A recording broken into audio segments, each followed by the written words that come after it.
नमस्कार दोस्तों, आज हम एसी सर्किट में होने वाली पावर के बारे में बात करेंगे, जो कि तीन प्रकार की होती हैं: केवीए, केडब्ल्यू, केवीएआर।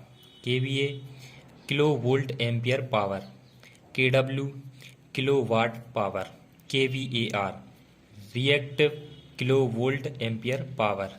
तो चलिए दोस्तों, अब हम इसे एक डायग्राम के द्वारा समझते हैं। केवीए, इसे आभासी शक्ति या एपरेंट पावर कहते हैं। यह वोल्टेज और करंट की वैल्यू के बराबर होती है। केडब्ल्यू, इसे एक्टिव पावर या रियल पावर कहते हैं। यह वोल्टेज और करंट और कॉस थीटा के वैल्यू के गुणनफल के बराबर होती है। केवीएआर, इसे रिएक्टिव पावर या वाटलेस पावर कहते हैं। यह वीआई वोल्टेज और करंट इंटू साइन थीटा के वैल्यू के गुणनफल के बराबर होती है।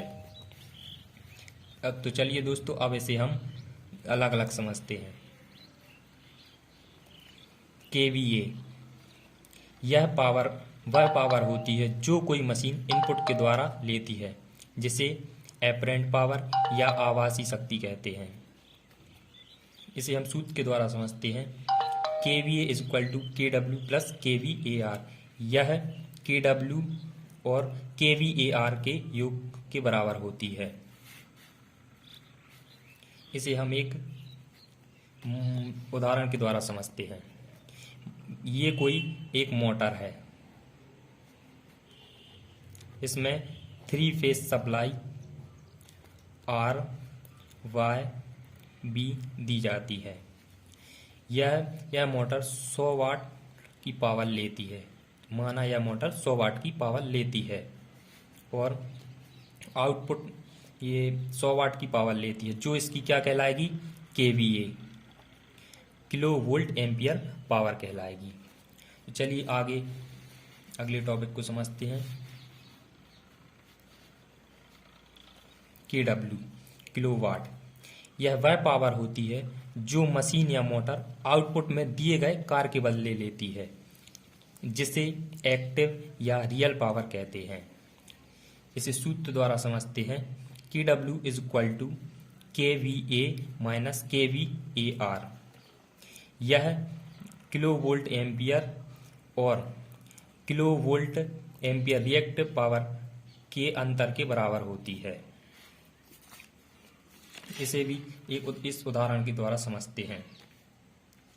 इस मोटर को अपन ने 100 वाट की पावर दी थी, जो क्या थी अपनी किलो वोल्ट एम्पियर पावर थी। तो ये इनपुट के द्वारा दी थी। अब ये जो आउटपुट के द्वारा अपन को जो पावर देगी, वह मान लेते हैं ये 80 वाट की पावर देती है। तो ये इसकी क्या कहलाएगी? किलो वाट पावर कहलाएगी। तो इसकी ये क्या कहलाएगी? किलो वाट पावर कहलाएगी। ठीक है दोस्तों, अब अगले टॉपिक को समझ।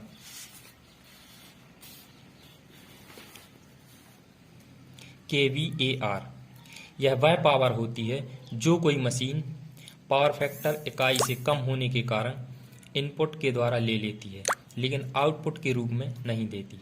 इसलिए इसे वाटलेस या रिएक्टिव पावर भी कहते हैं। इसे सूत्र के द्वारा समझते हैं। KVAR is equal to KVA minus KW. यह किलो वोल्ट एम्पियर और किलो वाट का अंतर के बराबर होती है। इसे भी हम इस मोटर के एग्जाम्पल के द्वारा समझते हैं। इस मोटर को 100 वाट की पावर दी थी, जो क्या थी इसकी? किलो वोल्ट एम्पियर, और इसने आउटपुट में किलो वाट में 80 वाट की पावर दी थी। तो ये जो 20% की इसमें खपत हुई है, इसके अंदर इसके कार्य के द्वारा जो 20% की इसमें खपत हुई है, वो इसकी क्या कहलाएगी? KVAR, kilo volt ampere reactive power. ठीक है दोस्तों, अब आगे देखते हैं।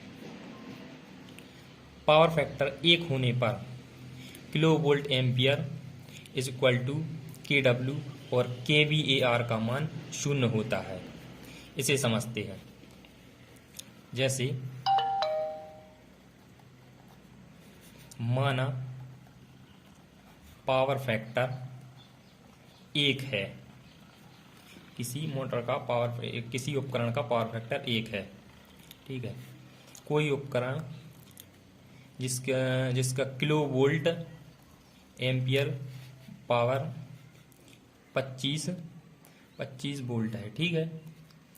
तो इसमें KW किलोवाट पावर क्या होगी, इसको अपन निकालेंगे kilo volt ampere into power factor.